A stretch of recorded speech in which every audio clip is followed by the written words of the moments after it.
ሰላም ጤና ይስጥልን ውድ ተመልካቾቻችን የሰዓቱን ሰበር መረጃዎችን አጠናክረን ይዘንላችሁ መጥተናል። አብራችሁን ከቆያችሁ ከምታዳምጧቸው መረጃዎች መካከል አሜሪካ 2270 ኪሎ ግራም የሚመዝነውን ምሽግ ደርማሽ ቦምብ ጥቅም ላይ ማዋል እንደጀመረች እየተዘገበ ነው።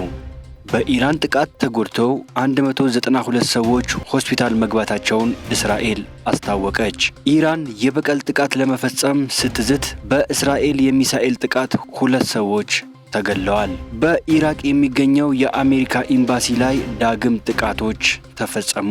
እነዚህንና ሌሎችም ሰበር መረጃዎችን አካተናል። ለዚህ ሚዲያ አዲስ ከሆኑ ቻናሉን ሰብስክራይብ በማድረግ የዶል ምልክቷን በመጫን በቀጣይም ፈጣን ወቅታዊና እውነተኛ መረጃዎችን ማግኘት ይችላሉ። ይህንን ቪዲዮ ላይክ፣ ሼር በማድረግ ደግሞ ቤተሰብነታችሁን አጠናክሩ።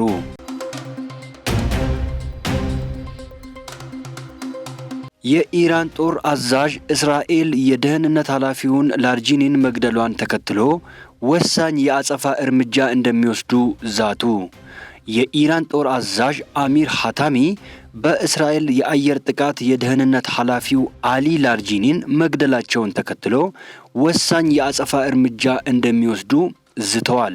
ለወንጀለኛዋ አሜሪካና ደም የተጠማው የጽዮናዊውን አገዛዝ በተገቢው ጊዜና ቦታ ወሳኝ የሚያሽመደምድ ጸጸት ውስጥ የሚጥል ምላሽ እንሰጣለን ሲሉ ሐታሚ በሰጡት መግለጫ ላይ ተናግረዋል። የላርጂኒና የሌሎችም ሰማዕታት ሞት እንበቀላለን በማለት አክለዋል። ከኢራን ጦር ኃይል የተለየ ወታደራዊ ክፍል የሆነው እስላማዊ አብዮታዊ ዘብ የላርጂኒን ሞት ለመበቀል ወደ ማዕከላዊ እስራኤል ሚሳኤሎችን መተኮሱን የኤኤፍፒ የዜና ወኪል ዘግቧል። የኢራን ብሔራዊ የደህንነት ጠቅላይ ምክር ቤት ዋና ጸሐፊ አሊ ላርጂኒ ሰኞ ለማክሰኞ ሌሊት በእስራኤል በተፈጸመባቸው ጥቃት ከልጃቸው ጋር መገደላቸው ተነግረዋል።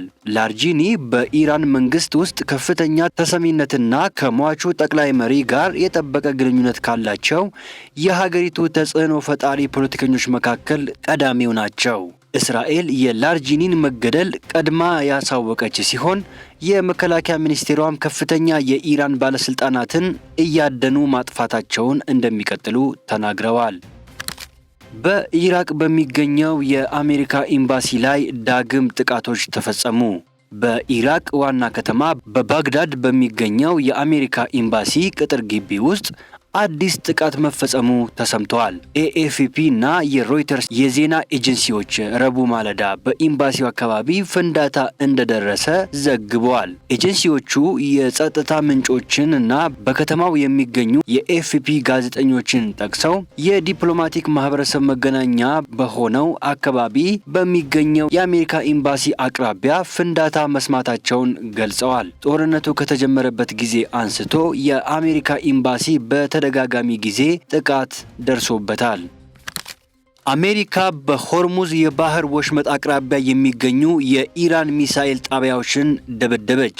የአሜሪካ ጦር በሆርሙዝ የባህር ወሽመጥ ላይ ነዳጅ ጫኝ መርከቦችን ለማጥቃት የሚውሉ የኢራን የሚሳኤል ጣቢያዎችን መደብደቡን አስታወቀ። የአሜሪካ ማዕከላዊ እዝ በኤክስ ገጹ ላይ ባወጣው ጽሑፍ ጦሩ በኢራን የባህር ዳርቻ በሚገኙ ጠንካራ የኢራን ሚሳኤል ጣቢያዎች ላይ 5000 ፓውንድ የሚመዝኑ ሰርስረው የሚገቡ ቦምቦች ተጠቅመው በተሳካ ሁኔታ ድብደባ ፈጽመዋል ሲል አስታውቋል። በእነዚህ ቦታዎች ላይ የተተከሉት የኢራን ጸረ መርከብ ክሩዝ ሚሳኤሎች በባህረ ሰላጤው ውስጥ ላሉ ዓለም አቀፍ መርከቦች አደጋ ፈጥረዋል ሲል የአሜሪካ ጦር ተናግረዋል። ኢራን 20 በመቶ የሚሆነው የዓለም ነዳጅ የሚጓጓዝበትን የባህር ወሽመጥ በመዝጋቷ የዓለም የነዳጅ ዋጋ ከፍተኛ ጭማሪ አሳይተዋል። ግዙፎቹ ቦምቦች አሜሪካ ባለፈው ዓመት በኢራን ውስጥ የሚገኙ 3 የኒውክሌር ጣቢያዎችን ስትደበድብ ከተጠቀመችባቸው ቦምቦች ጋር ተመሳሳይ ሊሆኑ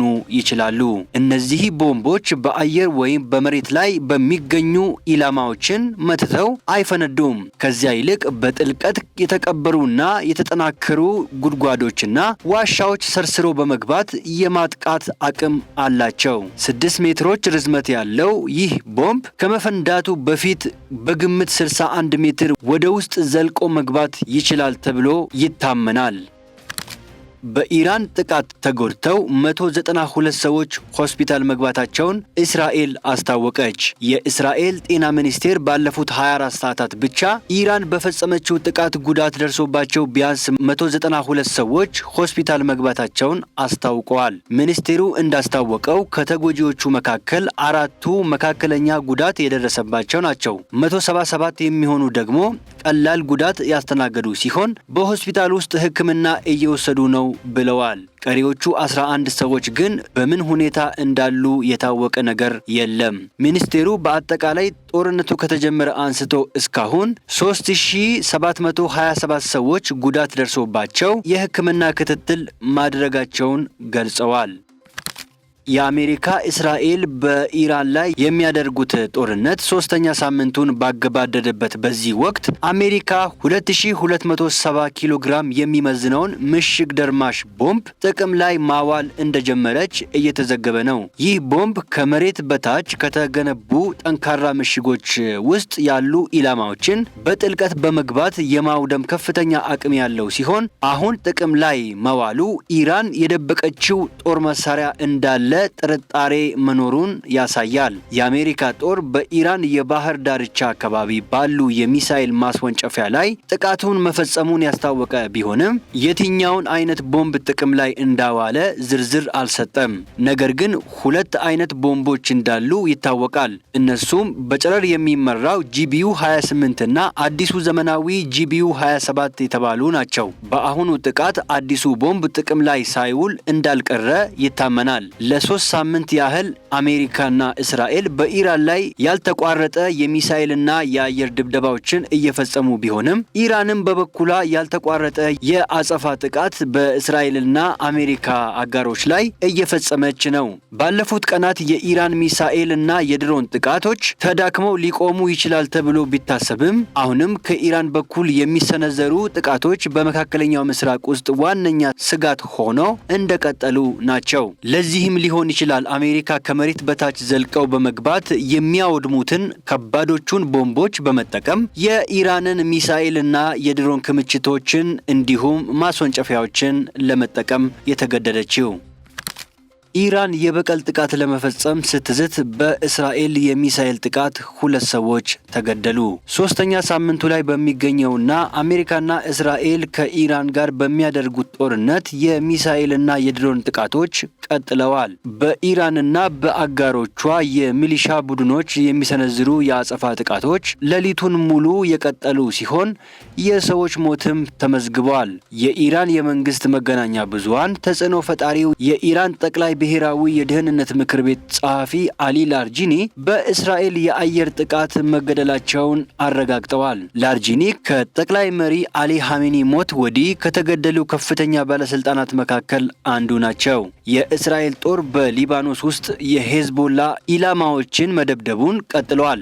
የሊባኖስ የጤና ሚኒስቴር በማዕከላዊ ቤይሩት በተፈጸሙ የእስራኤል 2 ጥቃቶች ቢያንስ 6 ሰዎች መገደላቸውንና ሌሎች 24 ሰዎች መቁሰላቸውን ገልጸዋል። የተባበሩት መንግስታት ድርጅት እንደ ተተኳሽ የኢራንን የኒውክለር ኃይል ማመንጫ ጣቢያ ቢመታም ምንም አይነት ጉዳት እንዳልደረሰበት አስታውቋል። የአሜሪካ ጦር በሆርሙዝ የባህር ወሽመጥ አቅራቢያ የሚገኙ የኢራን የሚሳኤል ጣቢያዎችን መምታቱን አስታውቋል። ዶናልድ ትራምፕ የኔቶንና ሌሎች አጋሮችን ተችተዋል። ፕሬዝዳንቱ ቀደም ሲል ድጋፍ ጠይቀው የነበረ ቢሆንም አሜሪካ በኢራን ጦርነት ላይ ከእንግዲህ ወዲህ እርዳታ አትሻም ወይም አትፈልግም ብለዋል። በቴል አቪቭ የኢራን ሚሳኤል ጥቃት ተከትሎ በሰባዎቹ ዕድሜ ውስጥ የሚገኙ አንድ ወንድና አንዲት ሴት ተገለዋል። የኢራን ጦር አዛዥ የላርጂኒ ግድያ በመበቀል ወሳኝ የሚያሽመደምድና ጸጸት ላይ የሚጥል ምላሽ እንደሚሰጡ ዝተዋል። ከጦሩ የተለየ